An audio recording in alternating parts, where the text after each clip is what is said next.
Alrighty, welcome back everybody. Glad to be back. It is the new year. Happy New Year to everybody out there listening. I wanted to spend some time and talk about the dreaded tell me about yourself question. This is a very common icebreaker question and a question that most people fret about and worry about, and I just wanted to take a stab at having my own advice of how to answer this question. And so much has been written and said. I know that there's been a million podcasts and a million articles and everything written about this, but like I said, I just want to give it a stab. So this question, tell me about yourself, is supposed to be an icebreaker question. It's supposed to make you feel comfortable and relaxed, and it's supposed to let you get a question under your belt. It's an important question. It's an open-ended question, and it's kind of a freebie when you think about it, because all you're doing is saying things about yourself. You don't actually have to do any research, very much anyway, and it's a free one. You can make a great impression, and it's free. I've said before in my podcast that most employers aren't even really listening to what you say, and sometimes that may be the case, but you still don't want to pass up an opportunity to give a great answer and set the tone right away at the beginning of your interview. I think you should treat it as a prepared answer. You should be ready to answer this question. I think it's going to come up in some form in every single interview. So, I would definitely treat this as a canned answer, a prepared answer, ready to go for your interview. I'd like to go over a few do's and don'ts. I don't have very many. Some general guidelines about how to structure your answer. So let's start with a don't here. So don't stress out about what you think they want to hear. I mean, it's about you. It's all about you. So the subject and the content, of the answer is it's all about you. So you can't be wrong, basically. So don't put in a lot of effort into thinking, maybe they don't want to hear me say this. Maybe, we'll go through an example later, but I mean, just don't stress out at the outset, because if you do, it's going to potentially give you writer's block and you're never going to come up with something that you're happy with. So don't worry about what they want to hear. Another don't is don't be too long, right? Maybe you can take up to a minute to answer this question. No more than that. I mean, you have plenty of other opportunities in the interview to go into other aspects of why you're right for the job. So 1 minute, 2 minute max to answer this question. I mean, you can go short too, even if it's only like 30 seconds or whatever, if you want to count it that much, but it does not have to be long. It just has to be a good answer. And make sure it's not just a review of your resume. Some people do get very nervous in interviews, and all they do is just bang, tell me about yourself, and they run through the whole resume, and that's, you're going to have it, like I said before, you're going to have a chance to do that. So that question does not include a review of your resume. You may want to make reference to certain parts of your work history, depends on the situation, but most of the time, you don't go through your resume. You're going to have a chance to do that later. Now, this one's a hard one, and I'm going to say it anyway, but don't have this answer over-rehearsed or memorized. And that goes with a lot of things when it comes to interviewing. Like, memorizing things is not good, because if you forget something, then you're in a bad place. And then also, if you get follow-up questions, hopefully you wouldn't get a follow-up question to your tell me about yourself, but sometimes you will. And if all you have to say is what you've practiced and rehearsed and memorized, then it could throw you off as well. So just be careful about memorizing and over-rehearsing. You obviously want to know your content, but just make it sound natural. I know it's really easy for me to say that, but try not to be a robot. And if you have to practice it with another person, or practice it on your pets, or watch yourself talk in a mirror, record yourself. Sometimes that helps, so you can play it back and hear what you sound like. Nobody likes to hear what they sound like, by the way. Not even me with these podcasts, to be honest with you. But it can be very helpful to so you can get an idea of how you're sounding to another person. The next one's a big don't.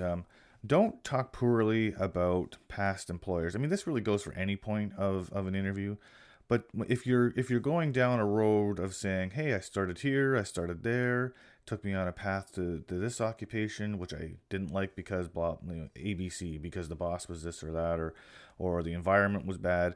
I mean, some of that stuff might be true, but just please keep in mind that some industries are small and people know each other. So if you take 5 minutes in the tell me about yourself question to trash your old boss or your old company or whatever, and you don't want to set that kind of tone. You don't want to have an overly negative answer to make it seem like you're perpetually upset at your employers.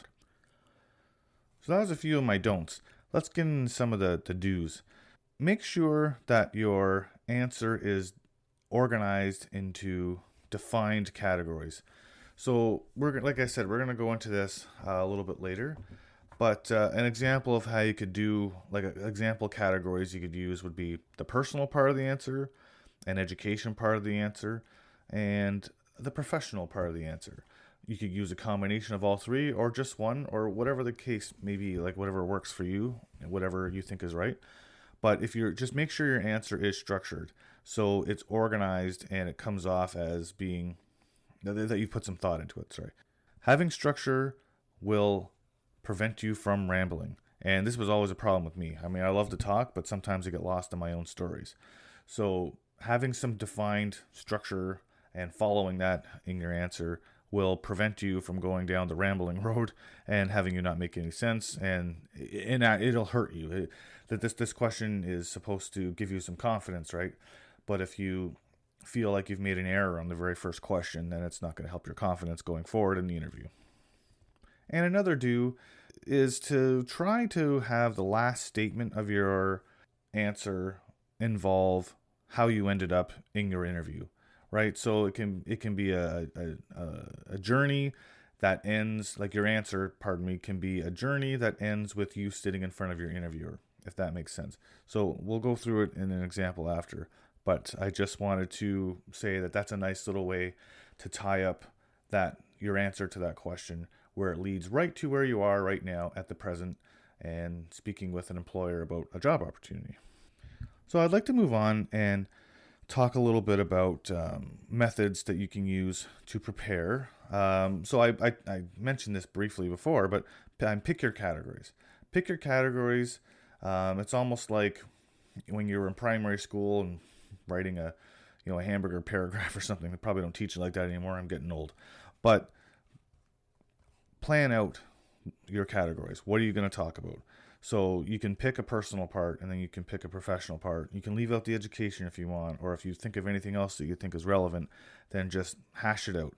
Like, make your plan. And then after that, you just want to flesh it out with points that you want to say relevant to that category. I know this is very elementary here, but just have a plan and make sure your points relate to the categories you've selected. And then, like I said before, just try to have it so you end it on a statement saying, and here I am today talking to you because all the things that I've mentioned have brought me to this moment where I think that this is the right place for me for employment.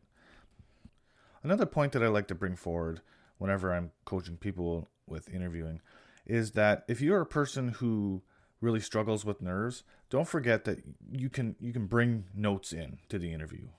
I've said it before, but interviewers don't memorize the questions they're going to ask you. They have a piece of paper and they read off their paper usually. So you can do the same thing. It can really help you to keep your nerves at bay if you have that help with you. So even for this question, just write down your categories, write down what you were going to say, and you can give the best answer possible and not worry about losing your place or falling into that rambling trap or anything. You'll have your notes with you and you can use them to give the best answer possible. So let's go through an example. Let's say, for example, that I am an engineer. I'm applying to be a plant engineer at a fictitious factory somewhere. The categories that I've picked are the ones that I've said before. So I picked personal, education, and professional. Now, here's what I wrote down for the personal section. So if the interview has just asked me, okay, welcome, tell me a little bit about yourself. In the personal section, I wrote down that I would answer, I'm that person that loves to understand how things work. I always like taking things apart, learning how to fix things, finding out what makes things work. I love to find solutions, and I always try to make things work a little better. So I'm not an engineer, so a real engineer could probably come up with better things than that. But that's like a little example of a personal thing. Next up, I picked education. So you can segue into your education section by saying something like, now, I am that person that likes to take things apart and figure out how they work, so it's no surprise that when I moved on and decided what to do in school, I decided to learn practical applications. I not only did I want to know how to take things apart, but when to take things apart, how to plan jobs, which bolt to adjust. I also learned in school that it very well may take a team to complete tasks, so not to go out and try to do everything myself. Something like that, okay? You can be a little bit more specific about what school you went to and throw in those details, because I'm making this up. You can see like a little segue between my personal section into the education section, and then leading into the professional section that I picked, another segue into that, I could say something like, my resume, which we'll talk about later, shows that I can apply these skills. So you're getting a little bit more technical now. You're getting a little bit more targeted towards the actual interview you're in, right? So it shows how I can apply my skills. It shows that I've done it before, and that's what brought me here today. Again, there's a lot of specifics you can add in to that. I know it's kind of a vague example, but it just shows how you can form a question based on just very simple categories and throw in a segue statement. So you'll end up talking for about a minute about your journey to the seat that you're in talking to an employer. So I hope that helps a little bit. Just the thing to remember is structure. Structure the answer and be prepared for that question. You're always going to get it in some form or another. So treat it as if, treat it like a canned answer when you're preparing for your interview. If you've listened to any of my other podcasts about interviewing, that's a term that I use a lot, canned answers.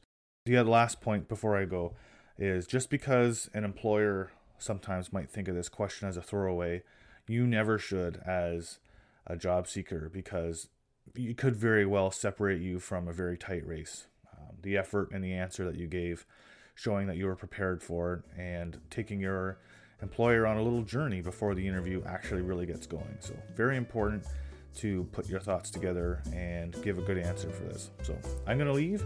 I hope that that was helpful. And until next time, folks, tune in when I post something in the near future.